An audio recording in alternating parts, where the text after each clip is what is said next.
You're listening to Let's Talk Macro. Brought to you by Bandhan Mutual Fund.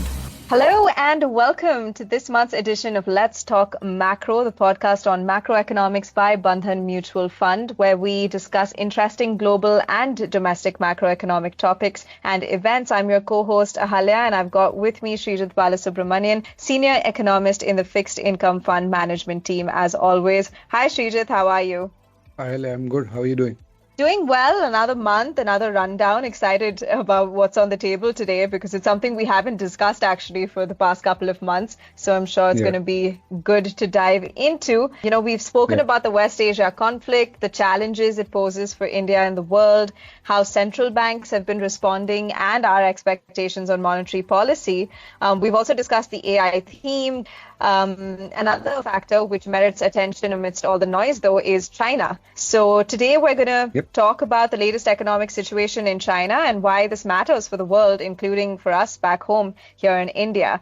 So Sreejith, let's set the tone by figuring out the latest numbers and whether the trends point to any change in the economic backdrop. We have previously discussed the economic slowdown in China. So what's the latest on the situation?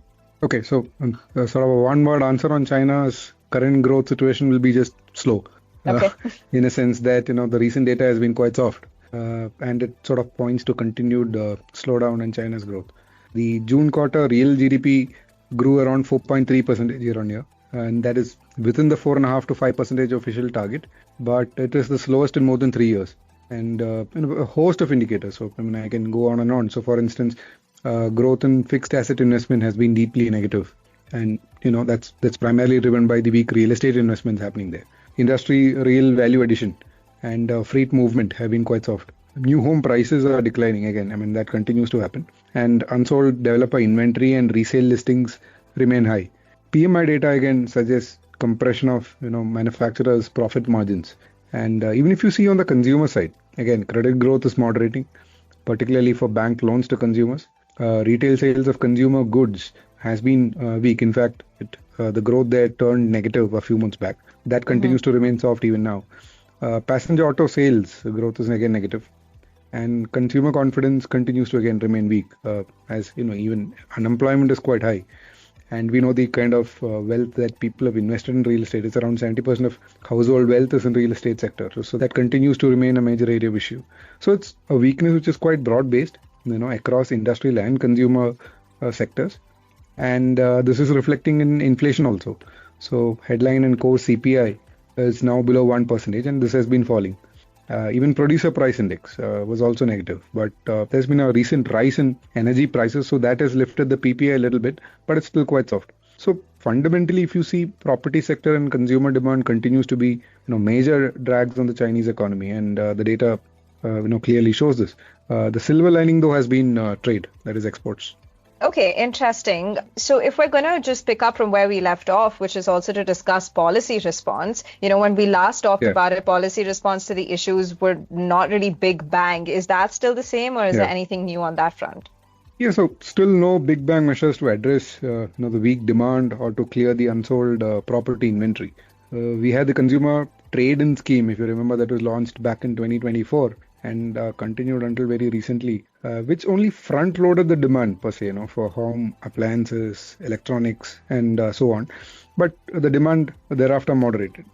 The central bank intervention has been, if you see in terms of its 1 year and 5 year loan prime rates, that has been unchanged for some time. And that is a primary reference rate for bank loans to households and businesses.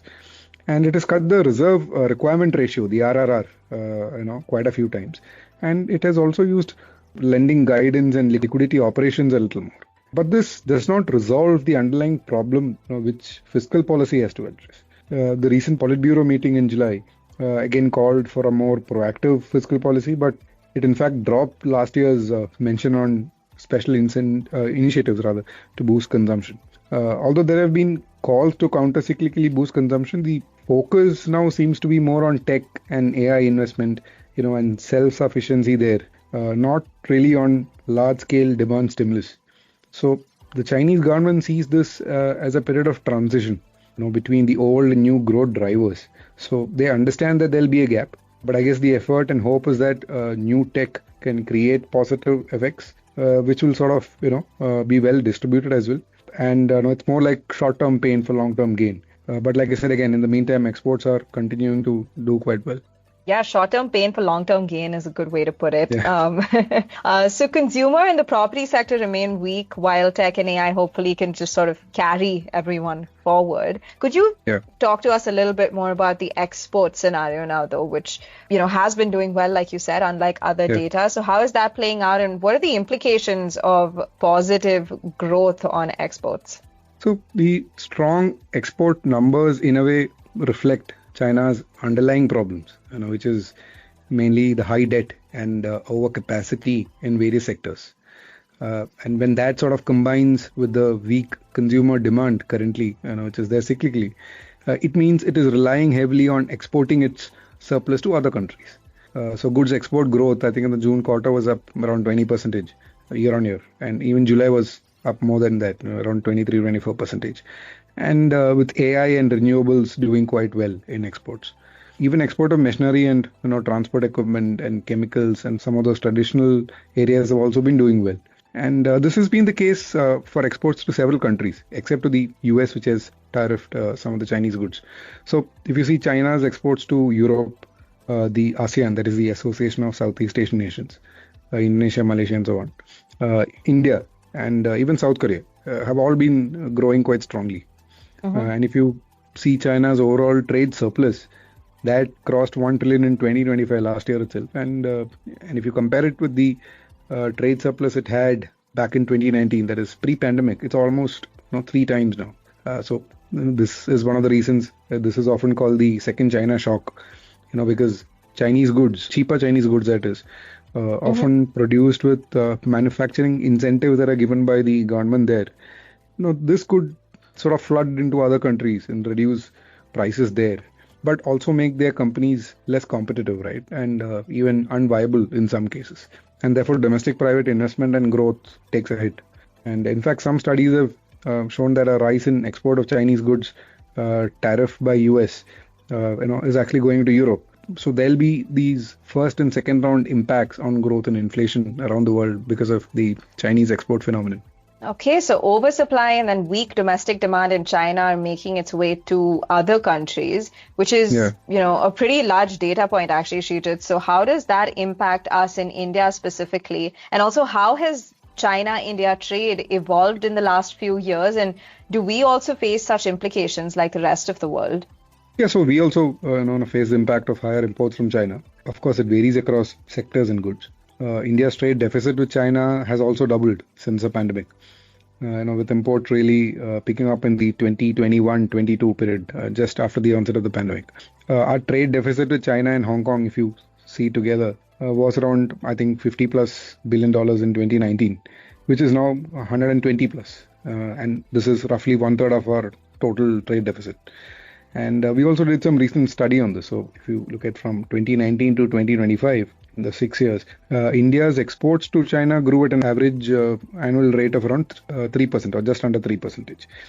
And while imports from China grew at over 12%, right? And the bigger factor that is that the import numbers are much bigger. So around 130 billion plus, which is 7 times the export numbers. And even that has grown much more. So the rise in imports, if you see across categories, and that is also quite broad-based, across electronics, telecom, machinery, chemicals, and so on. And so this is something that we definitely need to keep track of.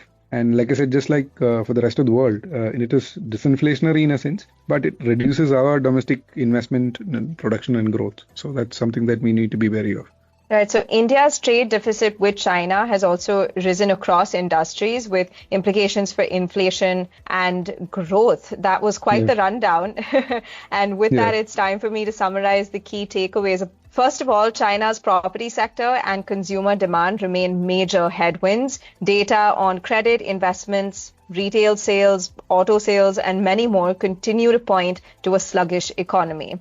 Second point of note, policy measures also remain marginal, not going for a large-scale demand stimulus despite some calls for counter-cyclical measures. Tech and AI are seen as the new growth drivers, whereas self-sufficiency, in which is expected to create positive effects that percolate into the broader economy. And finally, China's exports have risen strongly in the last few years, and this reflects its overcapacity in industries and weak consumer demand. Although disinflationary, this has created global tensions because it impacts their domestic industries by making them less competitive, which reduces private capex and thus growth, something which India also needs to keep tabs on as our trade deficit with China has risen sharply. Power-packed episode, Sreejith, short and sweet, but full of very important insights. So thank you for taking us through all of that. Thank you, Alia. My pleasure. All right, we'll be back with another episode of Let's Talk Macro next month. Until then, bye-bye. Mutual fund investments are subject to market risks. Read all scheme-related documents carefully.